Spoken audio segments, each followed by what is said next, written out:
Yo, what's up, boys and girls? Welcome to the BFFs YouTube channel. Make sure you guys tap the bell, like the video, subscribe, and comment down below. Summer's off to an amazing start. Basketball finals start tomorrow. Need the Celtics. Need the Celtics. Hockey finals start this weekend. Need the Oilers. Need the Oilers. That's $2 million worth of Raising Cane's chicken fingers if I can win. Raising Cane's reminding everybody to grab life by chicken fingers. Enjoy every summer moment. There's nothing more delicious than having Raising Cane's craveable chicken finger meals as part of your summer fun. That's because every combo comes with crispy crinkle cut fries, buttery Texas toast, secret recipe cane sauce, and of course, their hand battered cooked to order chicken finger and iced tea or lemonade, both made fresh every day. No matter where your ventures take you, there really is no better combo for the summer. Follow along all the fun and see what's the latest happening at Cane's by searching Raising Cane's across your social media channels. One love. Grab life by the chicken fingers and save the day. BFF new episode, special guest Adam22. Let's get into it. Interesting guy, Adam22. Yeah, how you doing? I'm reading like the background on you, and I didn't know half of it. Like I didn't know the BMX blog, the rise to fame, the no jumper I knew about, the starting and stopping.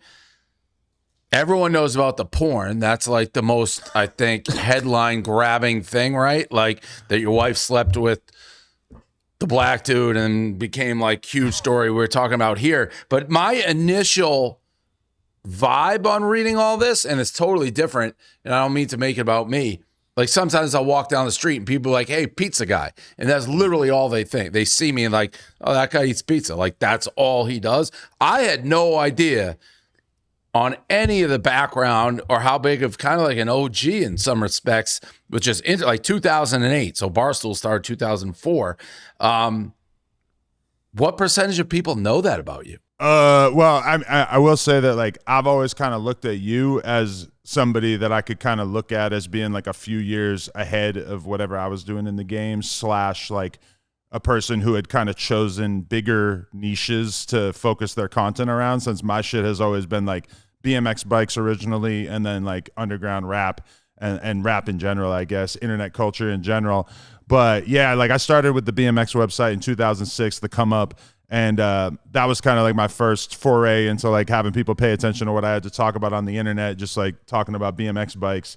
And then I did that for like 10 years. And then like, you know, kind of like you, I was writing about it. And then as time went by in like 2012, I kind of realized like, oh, social media is taking over everything. I need to become like a blogger and a podcaster.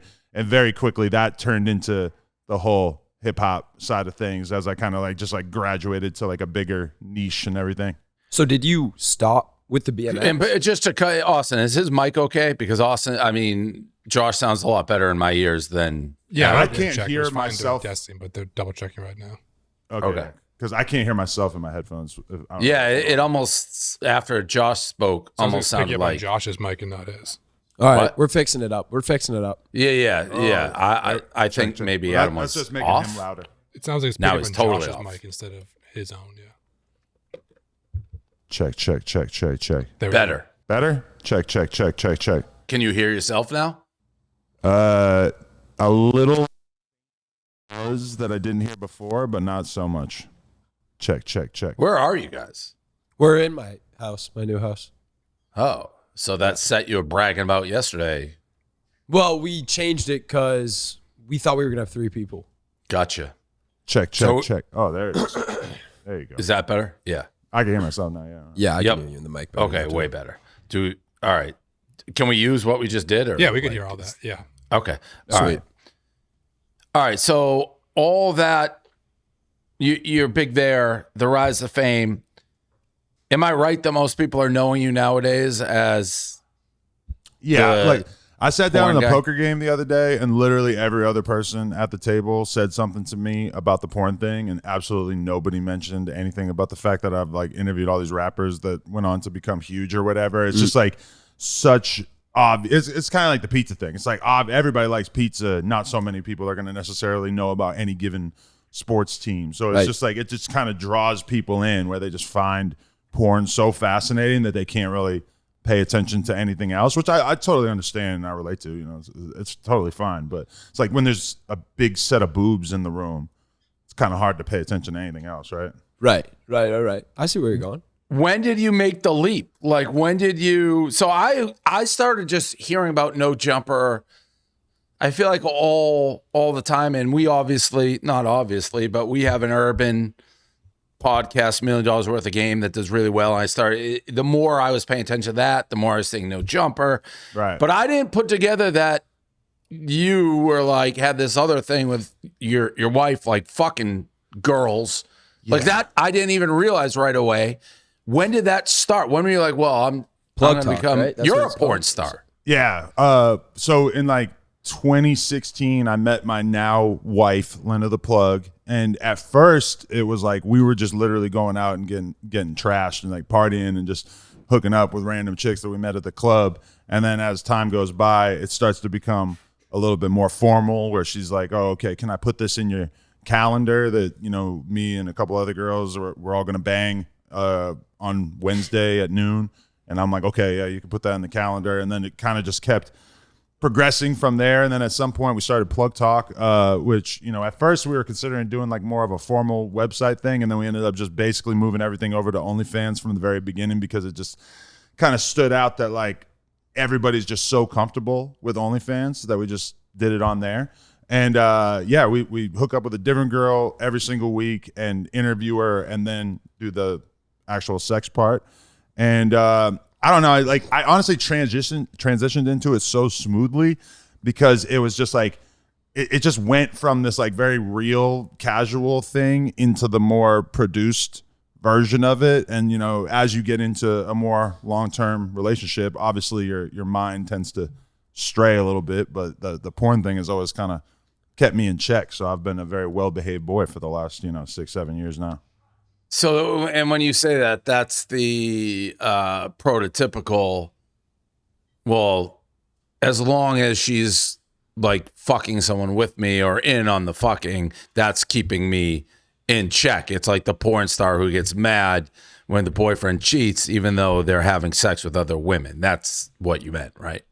Yeah. I mean, like if you can't stay in check when you're fucking a new girl every week, then to me, it's like, like you should, if anybody should be able to stay in check, it should be you. I think it's like you quit heroin and you get on the Suboxone and it keeps you in check. You know, you go to the methadone clinic every day and it has you feeling all right, and it keeps you from, robbing the local Walmart. But at the same time, it's like, are you really sober? Not so much. I don't really know what life would be like having sex with the same vagina every single day for the next year. That would be its own personal challenge for me that I haven't necessarily had to face yet, but I think I actually could do it at this point. Being 40, I feel like I'm kind of ready to just, mellow out a little bit. Settle. Yeah, and I don't even know what that means. Like when a guy like Adam22 says, I'm ready to mellow a little bit, like that's not a normal guy being like, I'm ready to mellow a little bit. Right. That's a lot of shit. Because if I say like, I'm ready to mellow, that's like, I'm just going to be dating my girlfriend. It's pretty simple and easy. You know what I mean? Like, that's what I'm doing with Gabby right now, is I feel like I'm mellow. Yeah, but I mean, it must be a real test for you, because if I looked like you, I would be beating them off with a stick every time I went out into a public place. Like, I can't even imagine what that's like. Guys like me and Dave, we got to go out and earn our fortune and accomplish things in order for girls to even look at us. You don't understand, Josh. You lump me in there really quick. Yeah, you lumped in Dave really fast. That's fine. Like, well, who's uglier? Can we do a poll in the chat? I don't know. Yeah, we can ask Josh is a boy band guy. I get that. We all get that. Right. I'm not meaning to demote you to my level. Yeah. We all have eyeballs. Yeah, we can all see. Very few guys get to do that, though. Very few guys get into the like obvious hottie category, and we all resent you for it. Well, no, I don't resent him for that at all. Okay, well, I like jokingly resent him for it. Hey, Got it. Okay. I'm sure, right. Like if you're his age going out, maybe. So, how much of this lifestyle is like business? Like, is this the most lucrative part of what you're doing? Like the OnlyFans? Like you always hear crazy numbers with the OnlyFans, and it's interesting from your take because you want to say spiteful or like mad. Sometimes you see OnlyFans creators like I had to work like 20 years to make what they say they're making In like by a just year. like showing their tits or their ass or fucking whatever. It's like bullshit. Like you Bad actually Baby made have like 50 mil. yeah, you have an interesting story in which you grinded for a while. I could be wrong. Is this the most lucrative thing you got going? I mean, it's kind of like the Plug Talk side is OnlyFans, and that's it. And then on the No Jumper side, you know, we make money from YouTube, Snapchat, Facebook, sponsorships, you know, product placement type stuff. You know, there's just like a lot more revenue streams associated with the No Jumper thing, whereas like with the Plug Talk thing, it's really just people paying this subscription amount every single week, you know, and that's kind of, or every single month, and that's like it's two like very, very different business models, even though we do, you know, Patreon or whatever on the No Jumper side of things. What's too. more lucrative? I would say at this moment in time, No Jumper is probably more lucrative, but then Really? also with Plug Talk, you know, we kind of got to split it between me and my wife. We also produce a lot less content because it's like one interview / porn scene every week, as opposed to No Jumper, where, you know, I'm known to crank out like 15 podcasts with different rappers in a week, you know, so Right. it's a little all over the place. Do you have like a prenup? What do you mean? It's you got to split it between you and your wife. Aren't you and your wife like one entity at this point? No. But Plug Talk's its own business. But then also, yeah, we do have a prenup. But as far as the business goes and everything, and that's one of the main things that the prenup lawyer puts into your head is like, well, what's going to happen to this business? What's going to happen if she just decides to stop paying her half of the mortgage, et cetera? You know, that they scare the shit out of you with that stuff. But yeah, Plug Talk's like its own separate business than me and her. Gotcha. Kind of 50-50 on, yeah. Well, I see, and I also feel like I can, and this may be presumptuous of me. I feel like I can ask you quite like I'll always be kind of blunt, but there's certain lines but with you, I feel like I can just ask you whatever the fuck I want because you're so I'm wide open. Yeah. So who the prenup was you?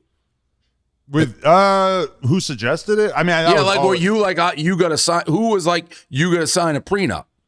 We from day one, super obvious, we need to have a prenup because she's fucking huge in her own right on OnlyFans. So it's like, you know, we each have our own shit going on. So it's not a lot of relationships, you know, have that power imbalance where one person is earning a lot more than the other. Like she's always been doing super well for herself. So it was always kind of obvious to us that we wanted to protect our own Prenup interests. protects both of you instead of one of you. Yeah, in it the definitely situation. wasn't like one person choosing it, which probably people lie about all the time when they're talking about the prenup. But for us, that actually was how it was. It's like the mutual breakups thing. There's no it such was thing. like constantly a lie. Yeah, but, okay, mutual. Yeah. Right. So, what you went most viral most recently for was when Lena had her first scene with a man. Is this or this when you were married? Well, I also identify as a man, but yeah, with a different man for sure. Guy she wasn't married to. Yeah. And I saw a lot of stuff like I couldn't tell whether you were having second thoughts. Like the guy kind of was talking about how she enjoyed sex more with him. I think she had a comment. It was more fun because it wasn't as boring. You had people coming out of the woodwork talking about it. I can't remember. Were you like crying about it at one point? Maybe not. There was no crying, no. But Did you regret it? If I was crying, I for sure would have at least managed to keep that out of the eyes of the public. But no, I mean, from our perspective, like we really were just like, you know what? This would be a great viral thing. But we didn't really like understand how viral it was going to be. And I think I never really like regretted it, but there was definitely moments where I was a little overwhelmed by the sheer scale at which the internet was really like lining up to just shit on me and just let me know that I was a piece of shit for this decision. For me, like having been in the porn industry for like 7 years, at a certain point, it just kind of started to stand out to us. Like we know so many other couples that have open on-camera relationships and everything like that.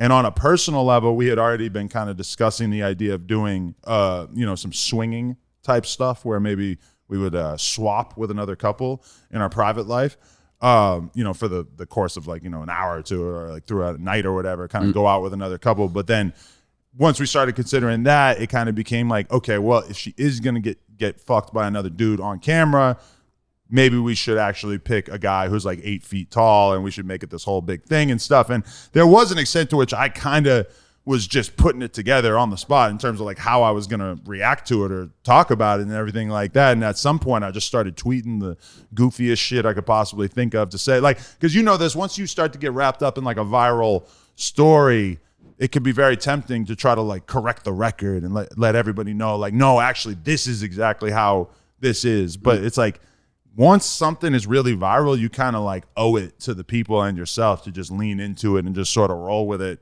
until the people get sick of it. Like, you're not going to be able to stop this storyline. You might as typically, well if you do, it just adds flame to the fire too. Like, it's just going to get people to hit it even harder. Because right? people like, just want to have fun on the internet. They're not really trying to get fact checked. And if anything, that's going to kind of kill the momentum of the story or whatever. And we kind of did this intentionally to go viral, even if it went very much out of control. So yeah, I mean, to be honest though, like, it really wasn't that big a deal. Like, my wife has slept with a couple of other guys, like, with me. Like, we've filmed like threesome scenes since then. Really doesn't feel any different to me, to be totally honest. Like, in terms of that day at work, it's kind of just not that big a deal to me, which is, you know, obviously very out of the ordinary compared to a lot of people out there, where, you know, a large man banging their wife would be like, you know, the absolute worst scenario that could possibly take place. But somehow the whole porn thing is kind of just giving me a different level of open-mindedness, for better or for worse. Well, yeah, I don't think somehow it's like porn. I mean, you have a show where you're having threesomes every week. So I don't, like, to me, it wasn't, to me, it wasn't shocking. It's like, it was clearly to me like sort of a publicity thing that you guys were doing and you make money on as part of your deal. Where I couldn't tell, like, I'm even looking at our notes here, like Jason Love, and if you watch porn, he's all over porn. Lena's scene partner, Jason Love, did an interview following the scene where he said he fucked her better than Adam22. Adam later blacklisted Jason from having sex with Lena. Like, was that where you mad? That's the part. I was like, wait, is he mad about it? Because, like, to me, it's like, well, you're gonna let a guy fuck your wife. He may say things after.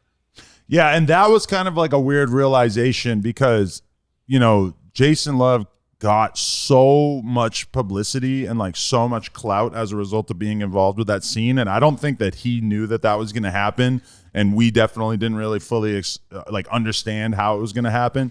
So, in retrospect, I wish that we had kind of like attempted to media train him in the first place, because when he's coming out and saying like, yeah, obviously I fucked her better than he's going to fuck her, like, that kind of pissed me off, because I'm like, holy shit, we involved you in this viral narrative that we put together, and you're kind of like saying the wrong things. But then at a certain point, you know, There's whole thing is honor amongst porn stars anymore. Well, but I think there is honor amongst porn stars, but that's a totally separate topic, because there are a lot of things that we have to, like, there's basically like a no snitching policy amongst the guys in porn, where it's like, if your dick doesn't work, I'm not going to, you know, go on the internet and blast you for that. Like, that's like if they're like injecting stuff to make it work. But just in general, like, if you can't get hard on set, I don't think anybody should go do a podcast and make fun of you for it. Right. Same thing. If I film a scene where the girl and her vagina smells like the local city dump, I'm not going to go make fun of you for it on the podcast. This is like, these are secrets that we need to keep behind the scenes or whatever. But with the Jason Love thing, it was kind of like,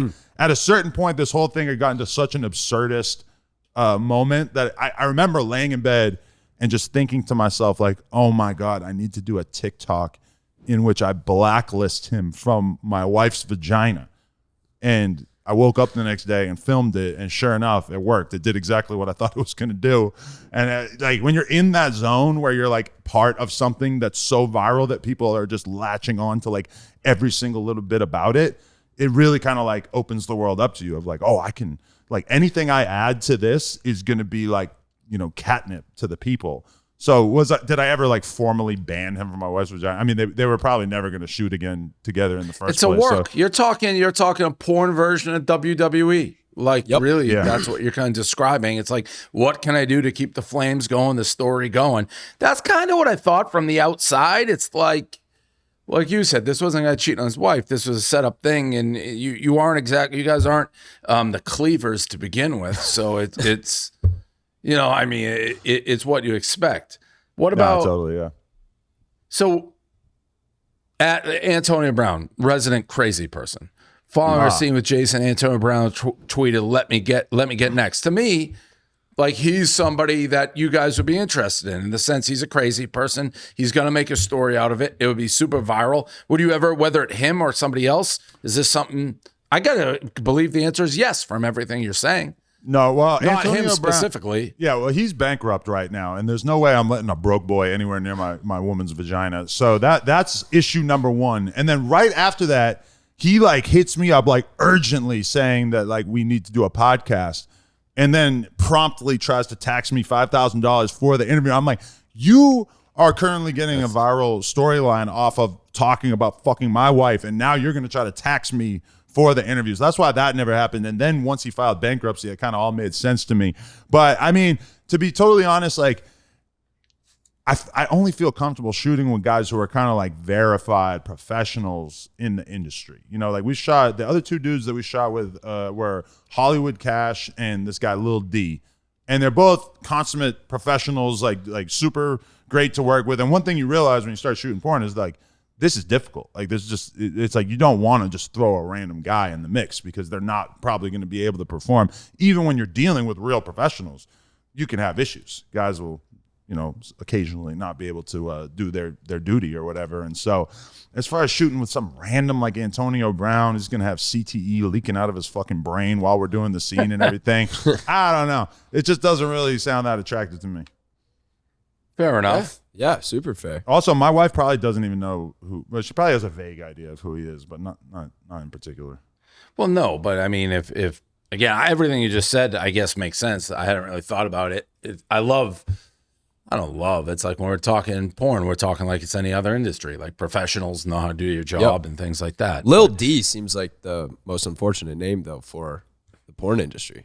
He does have a fairly big D, despite I would A little bit he's of a an little guy on ironic, that. a little bit of ironic name. Yeah, well, he has like Afro puffs too, so he kind of has like a young MA type vibe going on. Oh, he has a young MA vibe going on. You kind of just made it more unfortunate for him. I don't want to use any like offensive terminology don't for have a lesbian, but he kind of gives off like a testosterone infused lesbian type vibe to me. But that's my homie. Like I really like him. He's a great guy, but he has a little bit of that vibe. I don't know. Okay, no, I see what you're saying. I hear you out. I know you've talked about it a little bit. This was also surprising when I saw it. So did you break up the hot one, Sean Evans and Melissa Stratton? So like Melissa Stratton to me is one of many porn stars that me and my wife have shot with multiple times. And the thing about Melissa Stratton as well is that like right before this whole storyline happened, I had been at the AVN convention. We did a whole Plug Talk booth there and everything like that. And while we're there, I meet the guy that she's seeing, right? She's in like a long-term relationship with this guy. I meet him at the convention. Okay, great. And then like a couple weeks later, it comes out, oh, Melissa Stratton is in a relationship with Sean Evans. And so I like immediately thought that this had to be a joke because I had just met her long-term dude, right? So I actually asked her, I'm like, are you okay with me saying something crazy on Twitter to like get people to freak out? Because I just had like the perfect fucking joke in my head. She goes, yeah, do it. It'll be hilarious. Just go for it. And because I'm cool with Sean Evans. Like I had gone to a dinner with him a few years back and everything like that. I thought we were on good terms. So I quote tweeted the story about her dating him. I was assuming it was a joke. Turns out it was actually like kind of a real thing. And I said, congratulations, Sean, her pussy is fire, which is a fact that her pussy is fire. And she does porn and she's popular for a reason. She's hot and she's good at sex. I realized pretty quickly that actually she had been seeing him. I don't know how that pertains to like the relationship that she was in at the time as well. But yeah, he unfollowed me and seemingly was pretty upset about it. But I mean, to be honest, even if I hadn't made that joke, he probably would have landed on a similar conclusion of not really wanting to be in a relationship with her. I think he didn't realize how intense the scrutiny was going to be, especially if you're somebody like Sean Evans who has a super clean image. Nobody has anything bad to say about it. That's why I was like stunned. Like you look at you, and if you didn't know anybody, like you didn't know anything. It's like this guy does porn. It's like, yeah, I got it. Sean Evans, I haven't heard one controversial thing about him ever. It's like he asks the questions, he eats hot wings, but also how big? Like, why would you date a porn star and then get mad when people say you're dating a porn star? That makes no sense. I think I think he just didn't realize how intense the scrutiny was going to be. And like, you know, like it probably didn't even go as far as it was going to go, because imagine people taking the screenshots of her with the cum on her face or what, God knows what. And like, you know, like I don't even know if it got to that. Yeah, but point. you have to know that's coming if you're like, Gotta no know. pun intended. I feel like he's kind of like, I don't know if he had necessarily thought that far down the line, because when she was telling me about their relationship, she's talking about they're in Chicago and they're going to the museum together. They're going to nice restaurants. Like, I think, because she's a great girl, I think they were having a great time. But it's like, if you want to be with a porn star, you got to really like be confident enough. And like, Yeah, I don't buy that. Like, you have to be like a moron to think you can be with a porn star, and that if you're famous and well known, the shots of her with her cum on the face they're coming. Like, but like the way she described it to me, I'm not saying he's a moron by any means, but she described him as basically being like such a kind of like a simple dude that like his whole life is researching for these Hot Ones interviews. Because I assume that he must have had a whole team that was helping him to put so together. he didn't know, you're saying? No, he knew, but I'm saying like I don't know if He's just a simpleton, is what he's saying. No, simpleton. That simpleton has a negative connotation, but yeah, like that. You know, I feel like he maybe But you wasn't. are like, and again, I've never heard anybody say anything bad about Sean Evans, but Being the simple thought isn't that bad. What's that? No, Being but simple isn't bad. simpleton. The thought that you think you could be in a serious relationship as a famous person with a porn star without getting blowback that. And I like, you may care, you may not care. Like, yeah, I know she fucks, she's a porn, like that's what she does. How can you not see that coming or not expect that scrutiny? Like, he's a pretty big, like, personality. Yeah. Brand friendly, like, you know, able to interview some of the biggest stars in the world. And let's be real, like, even just having the porn star girlfriend could potentially make Dwayne The Rock Johnson's PR team kind of be like, 100%. I don't know if this is necessarily the right fit. I think like his success and him being able to interview all the top stars in large part is probably because of the fact that he's been able to keep such a clean image. And that's why, like, from a business standpoint, I think he probably made a good decision by cutting that relationship off. You know? Yeah. Just going through all the notes here of things and so much stuff. You know what else I thought was super impressive was this: hip hop media's big three, Adam DM Drake, which is a crazy flex in itself, to confirm or whether or not Academics, No Jumper, and did I say it right, and Vlad were the big three of hip hop media. Although Drake agreed on Academics and No Jumper, he swapped out Joe Budden for Vlad. Adam did not see Joe Budden as part of the big three. But for you to be listed amongst that's like quite the honor. Yeah, especially as somebody who's like such an outsider in the industry, and the vast majority of my content kind of pertains to like the underground and the more street level of hip hop, whereas somebody like Joe Budden is able to go and do podcasts with like, you know, like Stephen A. Smith or a fucking Nicki Minaj, all these big ass names. Even Academics has pretty much done a great job of securing his relationships with all these like massive stars. For me, it's like I'm much more ground level. But yeah, like DJ Vlad to me is like the forefather of everything hip hop on the internet. Like he figured out what interviewing was going to look like from a hip hop perspective, like way before everybody else kind of came in, and he took a lot of damage as well, like being the first one through the wall, and like, you know, taking all the criticism for writing provocative titles on his interviews, which and cutting them down into 2-3 minute clips, which is like something that was viewed as very, very culture vulture-ish early on. And as the game kind of progressed, you now see like everybody in the culture doing that. And so to me, Vlad is an easy one to put in the top three, but Joe Budden also has his place.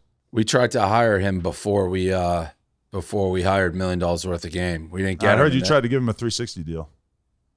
What does that mean exactly?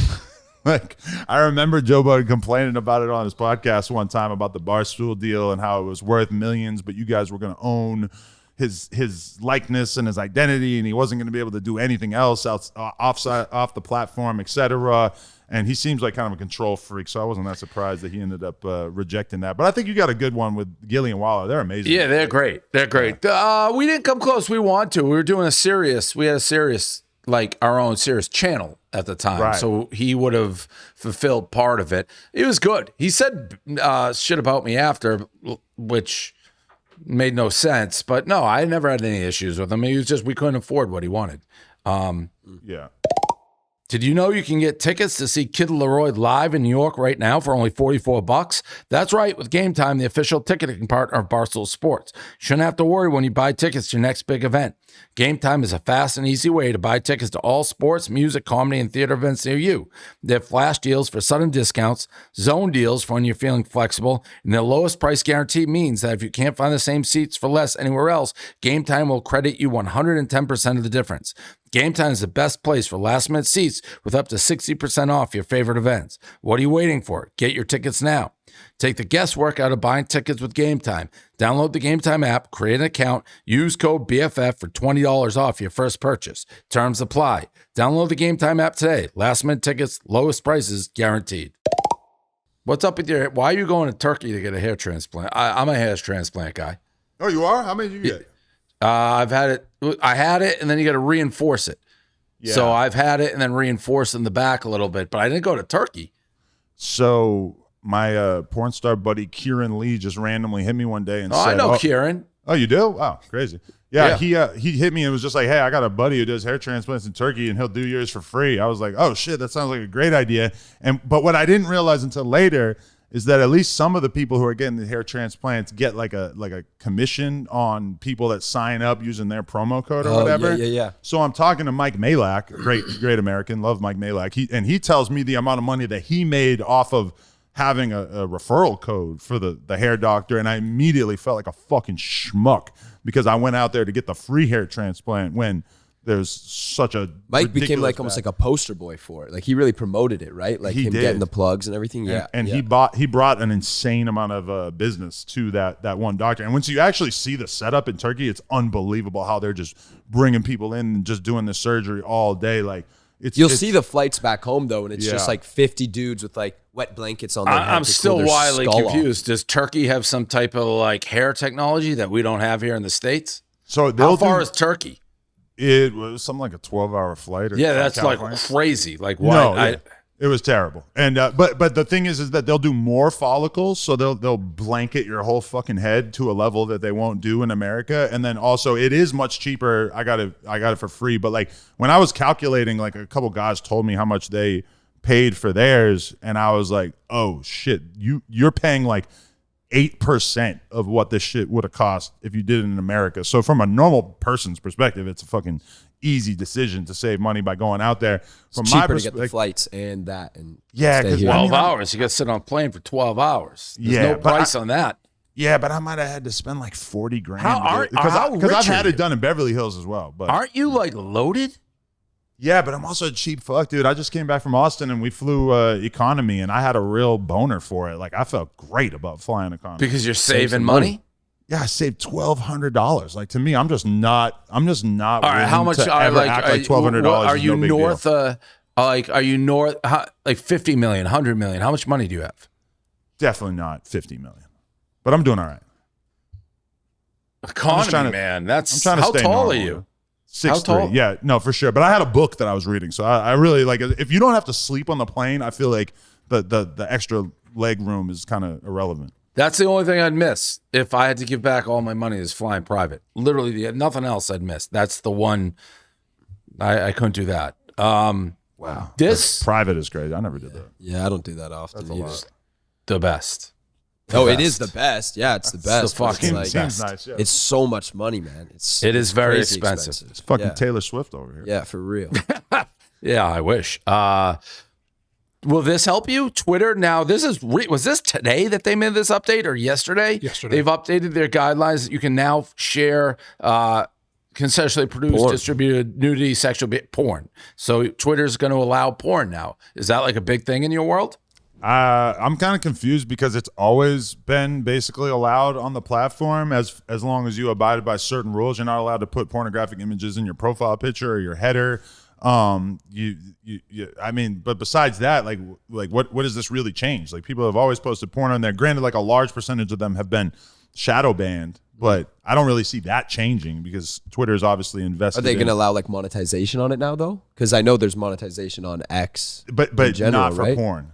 And I doubt that they would change that, Just because I don't feel like the advertisers want to be adjacent to porn, regardless. Makes sense. So I'm not Makes really sense. sure what the actual real effects are from this change. It seems like it's maybe just like a on paper type of thing. But I mean, any company that has their app in the app store is going to be extremely limited in how they're able to show nudity. It's the same thing with Reddit. You can see tons of porn on Reddit, but it's like unless you go in and change some settings and verify your age or whatever, they're not gonna like just let you see the shit. You have to like do all this stuff, which is it's kind of crazy because OnlyFans is not allowed to have an app, but meanwhile Twitter's allowed to have an app, and they both have like equal amounts of porn. It's just a context thing. The OnlyFans seems like it's primarily for porn, whereas it's actually kind of bullshit because you have to pay to see any kind of imagery on OnlyFans, whereas on Twitter you can sign up and see just as much porn for free. But I mean, from our perspective, Twitter is like the only app that porn stars actually feel the degree of freedom on, that they're able to post whatever they want. And yeah, they might get shadow banned and have their account,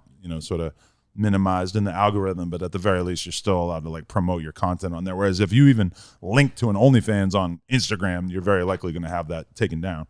Does the porn industry still exist, basically? And when I say that, I mean it as how I knew it growing up. So you have a Vivid or like people making movies, which I don't know how that would work now with the prevalence of like free porn and people OnlyFans and people doing their own creators. So are there still those, like, is the Vivids of the world still working?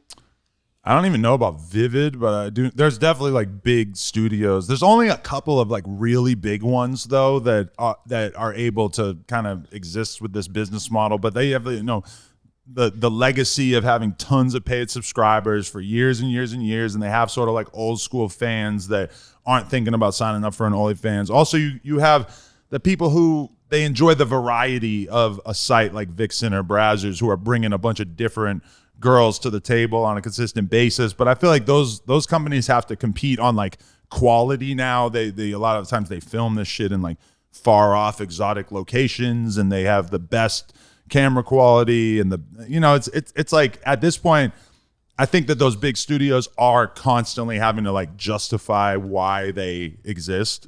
But to the girls, it's still a status symbol. It's still like a signifier of the fact that they've made it. They like the fact that these companies, have the incredible looking promotional art and everything like that with the super Photoshop images of them where they look absolutely ravishing and all that kind of stuff. So they still play a role, although I would say it's definitely been kind of diminished as the years go by. Yeah. I have seen a Vivid management building though in LA. Yeah, but I think they took that sign down. Did they? Off the highway, you used to always see that. Yeah. I feel like that building is not owned by them. But I will admit that when I first moved here, when we were going out riding bikes one day, we did drive around that building just hoping that we would maybe see a someone porn star walk out. which really seems pathetic to me now. Yeah. That's most of the, I don't know, Josh, that's like the background info, which is all super curious. It's like it's always interesting because your life is insane, you look insane, but you sound normal. Does that make sense? Well, I wanted to ask you, what's your knowledge of New Hampshire? Because that's where I'm from. I'm from Nashville. Yeah, I know New that. Hampshire. Yeah, it's decent. I mean, I'm from Boston area. Well, how far is Swamp Scout or wherever the fuck you're from? So that's on the North Shore. So it's not far. I can be in Manchester in 45 minutes. Nice. So it's like I'm near like Salem, Lynn, Marblehead, all those towns. Yeah, they don't know. People are always trying to get me to explain what Nashville, New Hampshire is like, and I'm kind of like, well, there's all these little towns and cities surrounding Boston, and people don't know what the fuck I'm talking about. How long have you been in LA for? Since 2010, but I lived in like Brooklyn and Queens for like 7-8 years before that. Like I pretty much got out of Nashville when I was like 19, 20, as soon as I possibly could. It just wasn't really the spot for me. I love this fucking dog. She's great. She's great. She gets the like zoomies every once in a while when we're on a podcast though, and no one's giving her attention. But so even the bark is really cute. Yeah, she'll That's start. a very cute bark. So we have now just our normal headlines. If you want to just join this, just shoot the shit on a bunch of things that are in the news right now. Let's run it. All right, we'll start. Caitlin Clark, Chennedy Carter. I am a huge Caitlin Clark fan. I've been a Caitlin Clark fan since Iowa. This thing took an interesting turn, and now everybody's talking about it because she got cheap shotted by this Chennedy Carter, who, by the way, all indications is not the best human who ever lived. She's been kicked off 2 teams. One for fighting her own teammate. The next one not getting along. Her and Angel Reese. Angel Reese, who Caitlyn has the rivalry with from LSU, like jumped off the bench almost as though she won a lottery ticket, celebrating. And now everybody is talking about Stephen A. Smith. He had a funny clip on, he got shut up by a woman he was talking to. Pat McAfee got in trouble right now across the internet, called, and he likes Caitlin Clark, but he was trying to make a point, called her a white bitch. People are picking sides. Here's my quick take. I actually have no problem with Chennedy Carter. She's doesn't like Caitlyn. She kind of doubled down on it after the game, be like, she's only known for shooting threes. And I like rivalry in sports. Like, I think that's good. I think all of this, everyone's like, WNBA's got to get under control. No, I actually think is getting people to watch it. Rivalries are good. I don't like Angel Reese. I was the first one who ever called her classless, and the internet came for my throat. I did say she was a classless piece of shit, if I was fair. What she was, and now a lot of people are saying that. It had nothing to do with race. My problem with her is she'll turn around and be like, I like Caitlyn. I have nothing against her. We're all in this together. And then she'll turn around and do that. She tweets, deletes. But I think hatred in sports is fine. Jealousy is fine. I think it's a little bit of an overreaction. But overall, like that, Chennedy should have been suspended for a game. But it's good for the WNBA. I don't agree that's bad for the WNBA. People like you get under control. Everyone's talking about the WNBA. That has never happened. Yeah, it definitely brings way more viewership. It definitely brings way more talk. I think it's great. I think, like you said, some of the girls are, like, they're just obviously jealous. It's just like, it seems like, there's not a lot of like people riding for Caitlin Clark, but people didn't ride for LeBron James when he came into the league. 100%. His or own Michael teammates. Jordan. His own teammates were like, we don't need another guy like him. We don't need him. We're good at that position. We're good at that position. Like, no one wanted to see the high school success story from LeBron James, and no one wants to see the Caitlin Clark, which just makes the story all that better if it happens. Because my thing is, as the WNBA advances in popularity, isn't this just kind of the status quo that we're all expecting to play out? Because we all know that there is a cattiness and a jealousy that is inherent in women from birth. And I myself am not really that surprised to see that as soon as these girls start to get a degree of success and they start getting the accolades, that this shit starts spilling out. And when you add in the racial dynamic, obviously a bunch of these black girls who have been toiling away in obscurity for all these years, they see this white savior coming in and getting all this attention. They're going to be annoyed by it. They're going to be angry about it. I'm perplexed by the fact that she put it on Front Street on display for the whole world to see to such an extreme extent. And the fact that Angel Reese is over there cheerleading for her. Like, I was surprised just because that takes a degree of shamelessness that I wasn't really expecting. But I do feel like as these girls keep getting like they're in their humble era, or they were prior to this, because they didn't really have like that much to be egotistical about. But I feel like this is probably the status quo that we could expect going forward. Yeah, I see. I think the race plays a much bigger part in the media, but I don't know. I think the WNBA has had, if you look at like some of their best players, they've been white. But they haven't got like Diana Taurasi. A lot of people say is the best player in the history of WNBA. White, didn't have this. You have Brianna Stewart. You have the girl from Oregon, who I always forget her name, Shanatsa Nutsku or something, who's awesome. They didn't play the way Caitlyn did. I to Josh's point, I think in a league where you have somebody getting all this hype and attention, LeBron, they come in, there's a natural, I want to take this person down. Yep. And I don't know that it's as racially motivated within the league, because even if you look who was killing her, it was Diana Taurasi, Sue Bird. They're white. They were coming at her throat too before she even put a game in. So I think it is, why is she getting all the attention regardless? But the media story around it certainly turns into more on the racially, like you have the Jameel Hill coming from the rafters, like she can't wait to get involved and be like, aha, she's not even good. It's white. But the game itself, to me, what has to happen? The Indiana Fever need to hire like an MMA woman enforcer. Like, honestly, like, all right, you're going to hit her, we're going to break your neck. Like, Right. that Right, happens in other sports. Yeah, hockey. It's Do not happened in let it- basketball. You have people protect the star. Oh, you're going to hit Caitlyn? That, to me, was the biggest. It's like Aaliyah Boston, who played at South Carolina, friends with a lot of people who are in this circle, did nothing when she got hit. You have to be like, all right, you're coming after Caitlyn, you're going to get hurt. That has to happen from Indiana. But overall, we're talking about it. Like, the three of us are talking about the WNBA. They're talking about that is good for sports. I don't think it's a black eye. I think it'll help the sport. Now, the difference being, and it would never happen, if Caitlin Clark literally was like, I'm taking my ball and going home, that's the end of the WNBA. Like, LeBron couldn't do that. Like, she literally, if she leaves, they're back to square one. Where's she going to go? I don't know. They offered her what? $5 million for Big Three. I said $10 million to play in my rec league. So it's like, I don't know. She has nowhere to go, but she is the league. Yep. For sure. But did you see where she said that she doesn't look at social media at all? Because that Caitlin Clark. She said that, and that gave me a degree of confidence in her ability to withstand all this, because I don't think that her brain could handle going on Twitter and searching her name and seeing what the peanut gallery has to say about her. I think if she stays in her little bubble, that she'll be all right, but she has to stay in that bubble, because if she looks at Twitter, she's going to get her feelings hurt. No woman is built to withstand that degree of insight. She's also, I think she wants to be like the greatest women's player of all time. She's a basketball junkie. That's what she does.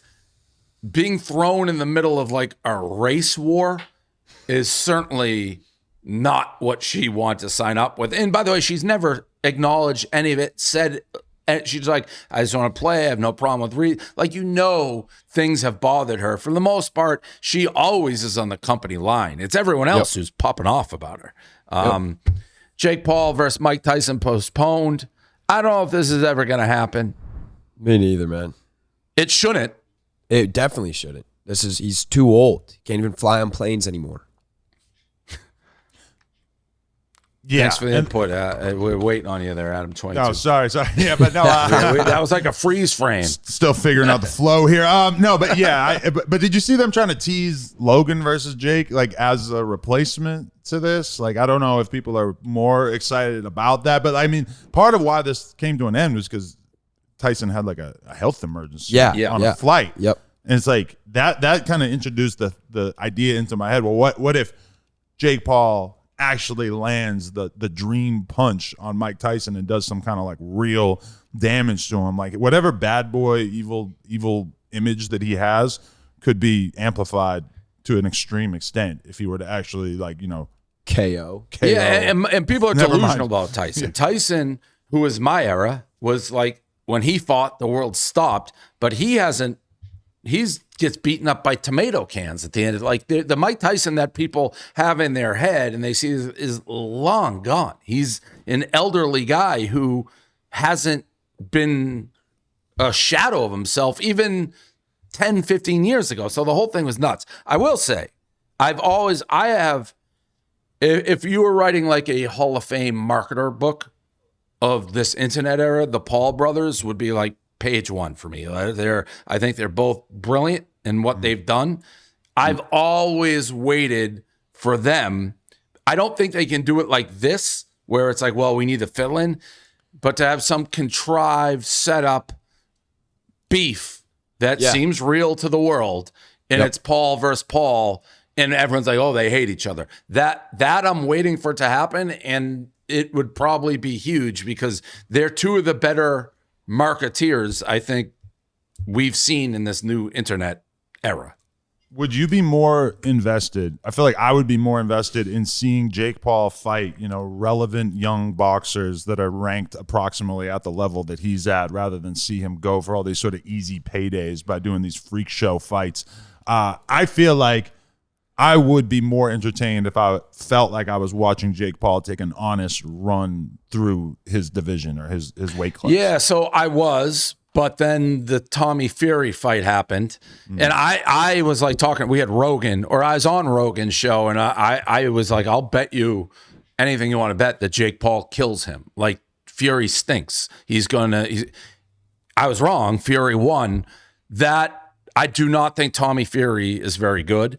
So when he beat Jake, I lost interest in that path that you just said. I mean, the thing about boxing, I love boxing, but the allure of boxing is generally as guys are on the come up, or MMA. It's like, how good is this guy? Let's see. But then when you meet somebody of your skill, or you don't think's good, it's like, all right, I didn't know how good Jake Paul was. I was truly confused by it. Like, he's knocking people out. He's not fighting real people. Then he lost to Tommy Fury, and my interest of like, hey, is he really like a world-class fighter, kind of went out the window. So I think that's probably why he's back to kind of the big payday thing. So I lost interest in that angle once he lost. Alex Earle, Sports Illustrated cover model. Days before Sports Illustrated show at Miami Swim Week, it was announced Alex Earle is the cover model of the inaugural Sports Illustrated digital issue. The same year, Zandra was named Sports Illustrated Rookie of the Year. All right. Wait a minute. I like Alex. You can't even put those two things in the same sentence. Being the Sports Illustrated digital cover versus the magazine Sports Illustrated cover. Rookie of the Year? Well, none of them are the same. Sports Illustrated should have one cover each year. It's still one of the iconic magazines where, hey, I'm the SI swimsuit cover. Like, yeah, that's cool. Not when they have 30 covers. Right. But digital is nothing. Who cares? What does that mean? You're digital? Who fucking cares? Yeah, who's looking at a digital cover? That's just an Instagram photo. Because that's the one thing that Sports Illustrated has, is this degree of prestige. And it's Correct. like, I see that though with like Playboy and Penthouse and shit, where it's like they now they have like this random OnlyFans girl I know will be like on the cover of like Australian Playboy. And I've picked these magazines up. They have almost no advertising in them at this point. It's just like the content is just very whatever. It's just like, I feel like a lot of these different brands are really like kind of watering down the prestige that they once had, you know?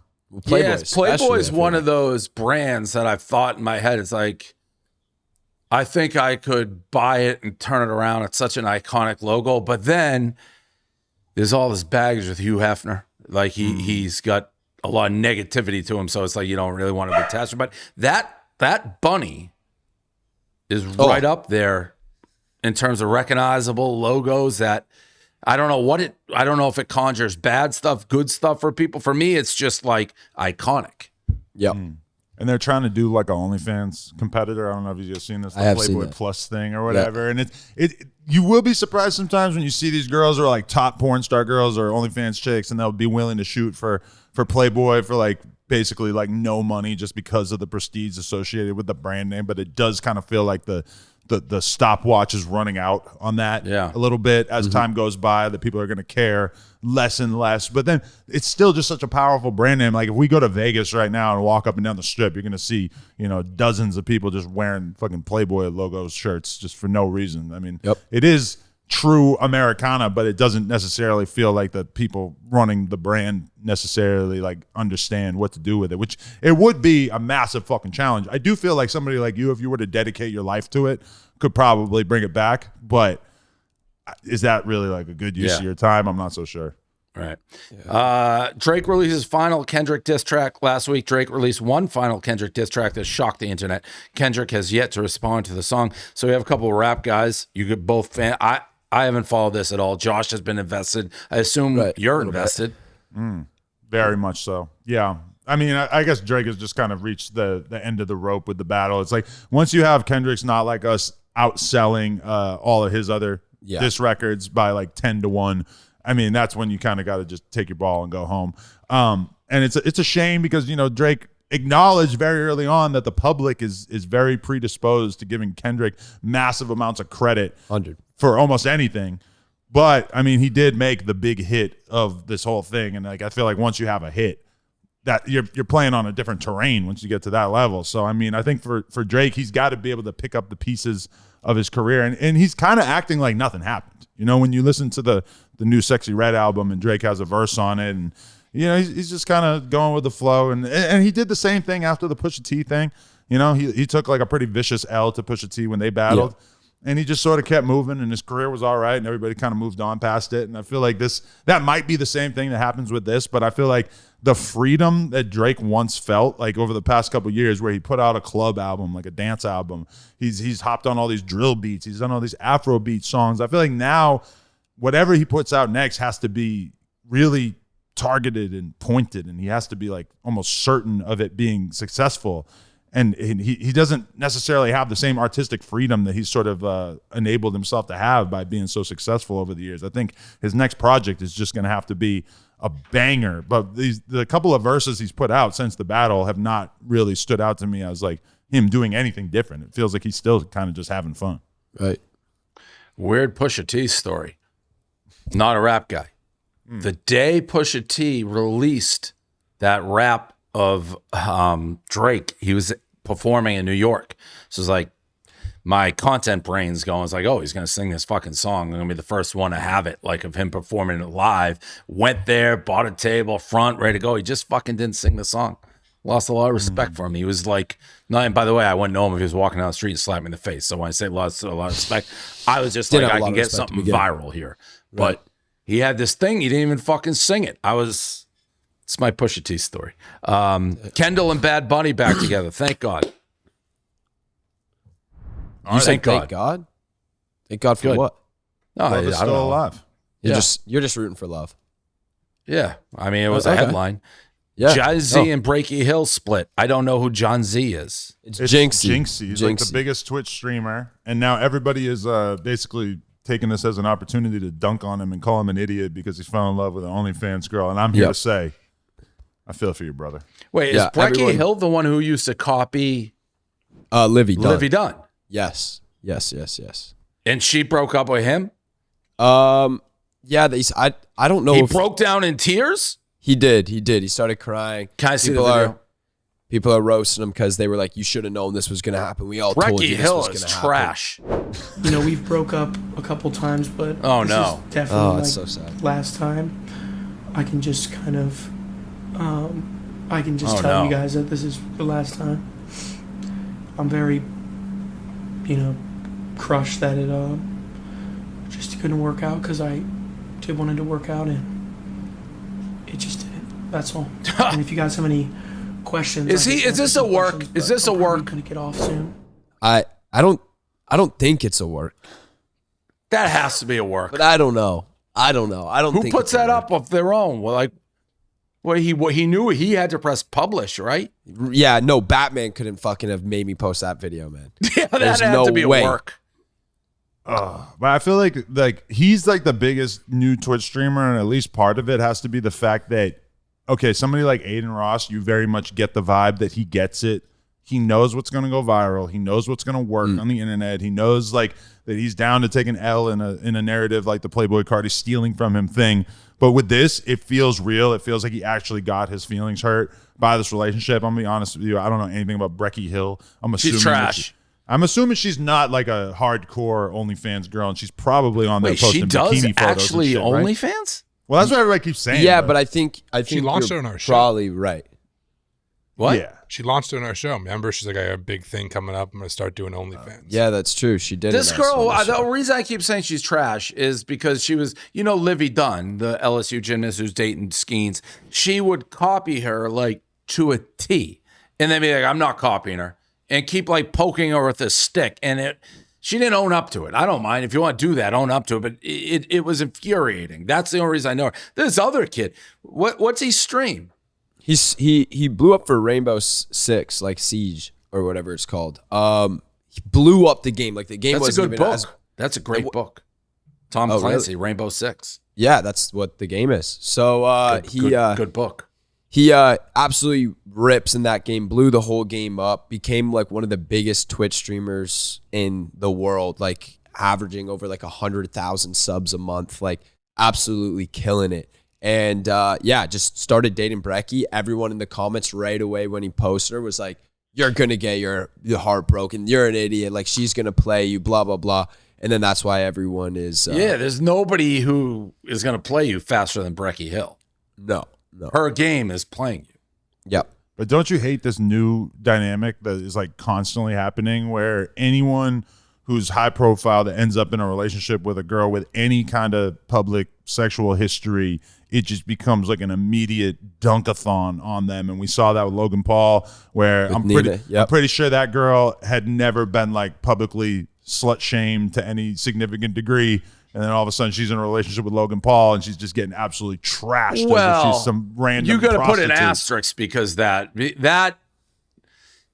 wouldn't have happened if he wasn't fighting what's his face. Dylan Dennis. Dylan Dennis is no holds barred. Like if you're sign a contract to fight Dylan Dennis, he's going to slut shame your wife, your mother, your sister. Like that's Dylan Dennis. So and I like Logan, and I thought he went too far. But if I'm going to sign something with him like that, that's coming with the territory of Dylan Dennis. But look at Jynxi. He didn't even have to, like, you know, he didn't sign up to be in this like crazy beef. He's just, if anything, he's just being honest about his feelings about this girl. Is there from beef? my perspective, is probably not really like the whore that everybody's trying to paint her as or anything. But like that stereotype of being an OnlyFans girl, people don't give a shit if they're just posting bikini photos or if they're, you know, doing hardcore shit like we are, you know. And like you see that with like when Drewski starts dating Ruby Rose. Everybody starts talking about him like he's the biggest idiot in the world. She's unbelievably beautiful and she's super fucking rich. And I've known her for years and years. She's a cool chick. That's not what you want to hear, though. I was real happy for Drewski, but then people start making collages and flow charts and breakdowns. Check out this collage I made with 50 different dudes that she fucked. And it's just like, holy shit, like we live in a fucked up world in which every woman's sexual history is going to be weaponized against them if they are so lucky to end up in a public relationship with a guy who anybody has like reason to want to dunk on, which Drewski doesn't even have that. Drewski's like the nicest guy on the internet. Right. Nobody hates Drewski. He's still getting shit on for being in a relationship with Ruby Rose. I don't know if Breckie Hill is being. I didn't even know she's OnlyFans. I just thought her character was like she just seems like she will step on your face to get 2 steps forward. That was my vibe. Nothing to do with sexuality of it. And this kid's crying like a little baby, which is funny but tough.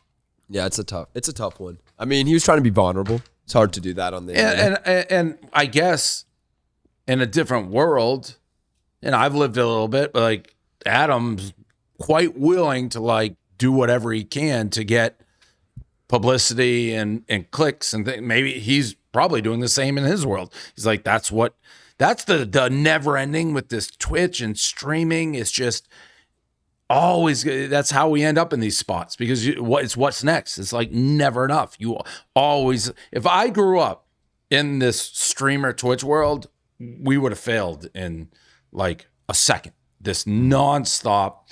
Again, I always use that little guy who walks into you and then tries to have his bodyguard beat you up and gets in fights. Like, Neon. Or Jack Doherty. Or yeah, that's what it is, I think. Doherty, yeah. Like, hey, I'm just going to smash into you and then be like, when you try to punch me, a bodyguard fucking knocks you out. Like, haha. Like that, what world is that? Yeah, because the world that I come from, that is like the most pussy ass shit you could ever imagine. Like I couldn't have thought that up 20 years ago. Yeah, that there would be content creators roaming the streets talking shit and trying to start fights, and then letting this gigantic guy that they got with them handle it for him. I mean, that's pretty miraculous. It's crazy, and he's got like all these flaws. It's just insane. Yeah. Ever wish you could call foul on your wireless carrier for their hidden fees? It's time to switch to Visible. Switch to Visible, a wireless company with nothing to hide. Get one-line wireless with unlimited 5G data powered by Verizon, just $25 a month, every month, taxes and fees included. One-line wireless, just $25 a month, taxes and fees included. Visible is the wireless company with nothing to hide, no hidden fees, no gotchas. Unlimited 5G data powered by Verizon. Switch now at Visible.com. Don't let hidden fees stop you from being a fan of wireless. Switch to Visible and save. Rate with service on the Visible plan. For additional terms and network management practice, see Visible.com. Switch now at Visible.com. FlyMeOut app goes viral. There's now an app called FlyMeOut where women can request to join men on their vacations. Brilliant. What a brilliant idea.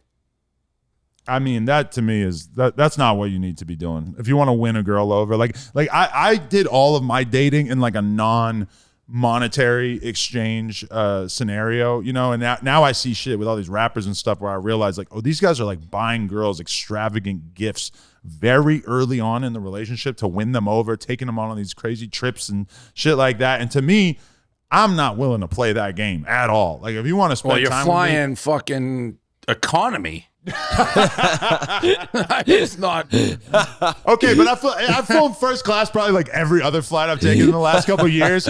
But my girl, like, because I was flying out just to do Shane Gillis's podcast, and my girl was just like, "Do you want to spend the extra $1,200 for first class?" And I said no, and she just booked it like that. And I was kind of impressed. I kind of assumed that she was going to book it first class anyway. Either way. And when we actually got there, I was like, "Oh shit, you were serious, huh?" But I'm owning it because I like saving $1,200. I'm never going to take that for granted. That's a nice so this app $1,200 wouldn't is be on always you. $1,200.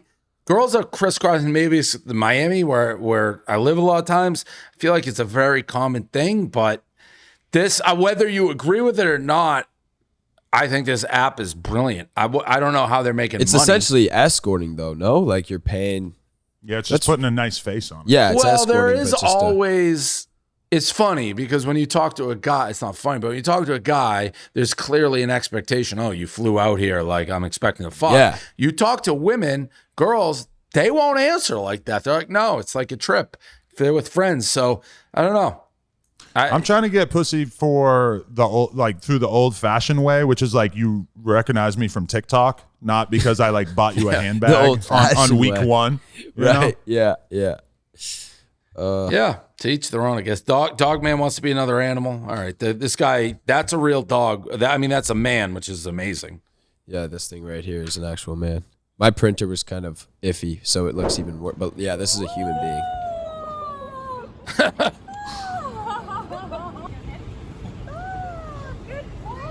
Spent $15,000 to look like that. Talk about saving money. Could have saved 15 grand. Careful. Are you good? I mean, it is amazing. That was incredible. I saw one of those at, I don't know what the proper terminology is for them, but I saw one of them at the mall the other day. A woman was walking it around. A man. In a dog-like fit. Really? Just being walked around on a leash. And she also had an actual dog as well. Is it a fetish thing? I think it's a fetish thing. They went into like a sex shop. So definitely like a fetish thing. Yeah, I had a guy hit me up the other day wanting to come on Plug Talk, and I'm looking at his page. He's got a bunch of followers, and I start to realize that he wears like a leather dog mask, and he's acting like a dog. He's eating out of the dog bowl and shit like that. And I've met girls like that as well, like you know, who that's their whole fetish online, that they just pretend to be a dog. It's like kind of weirdly popular. By the way, your dog is so unbelievably cute sleeping right now. I just want to acknowledge that. She is a good looking dog. Wow. Majestic. I get why people want to look like her. Frogs, a rat theory over the last year. There's been theory going around on TikTok that they either look like a frog or a rat. All right, I don't really get it. I'm looking. I thought they were going to say ugly people, but they got good-looking people as rats, good-looking people as frogs. Whatever. Lenny Kravitz is celibate.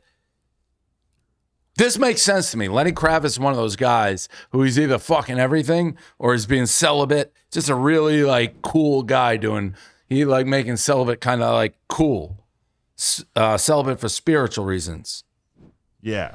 I mean, there's nothing cooler than being in a position in life in which you're able to do something to the absolute maximum and then choosing to not do it at all. And I feel like if you're a Lenny Kravitz, it's like the ass-getting opportunities have to be so ridiculously in your face at all times that, you know, it's got to be kind of tempting to just sort of say no. I feel like somebody like him, he has to say no to it in order to achieve any kind of mental clarity, because it's got to just be flooding in from all angles at all times. And I'm sure he's gone through periods of his life in which he's overindulged a little too much. Yeah, he reminds me of always the scene in Zoolander where everyone's fucking everything, like they're little Eskimos. Like that's how I figure like every night with Lenny Kravitz kind of is. He's also one of those guys for whatever reason. Like a lot of people be like, oh, I'm celibate. I haven't said, like, I just believe everything he says. Like he's one of those guys to me. He has no reason to lie or make things up. So if Lenny Kravitz says it's like, yeah, it must be true. It's Lenny Kravitz. So, but like Cat Williams said, he reads 3,000 books a year. Who? Cat Williams? Cat Williams, remember? He said that in the Shannon Sharp interview, that he reads 3,000 books a year. Yeah, that can't be right. That was the moment where I was like, oh, right. People are just lying. Yeah, total lie. This video is wild. looks Kylie Kelce confronts a fan. Very like Jersey Shore, though. Some girl drunk goes up to the Kelces. Well, I guess, according to her, they didn't. I guess we have a point here, a counterpoint. Here's the video. Middle of the street you are. You'll never be allowed in this town. No. You'll never be allowed in this town again. Don't be out on your breath. You're embarrassing yourself. So this was Sea Isle, New Jersey. Okay. Imagine going up to the Kelces and like Jason Kelce's a fucking icon there, and telling the Kelces they'll never be allowed back in the Jersey Shore. And so the lady was yelling at the Kelces. Yeah, because apparently they didn't take a picture with her. And she's like, well, you're never going to be allowed back in this town. I don't care who you are. It's Jason Kelce. Arguably the most popular person in like the Philly, Jersey Shore area. Right. Insane. And I'm sure you guys agree with me, though, like when you're operating, when you're in a space in which you feel comfortable taking photos, in which you're like, you got a little time, I'm happy to do it. But as soon as someone becomes so demanding and delirious and angry with you because you won't take a photo, like I had it happen to me a couple months ago because I was eating with my family and somebody tried to take a photo and I said no, and they got a little bit like, angry at me or whatever.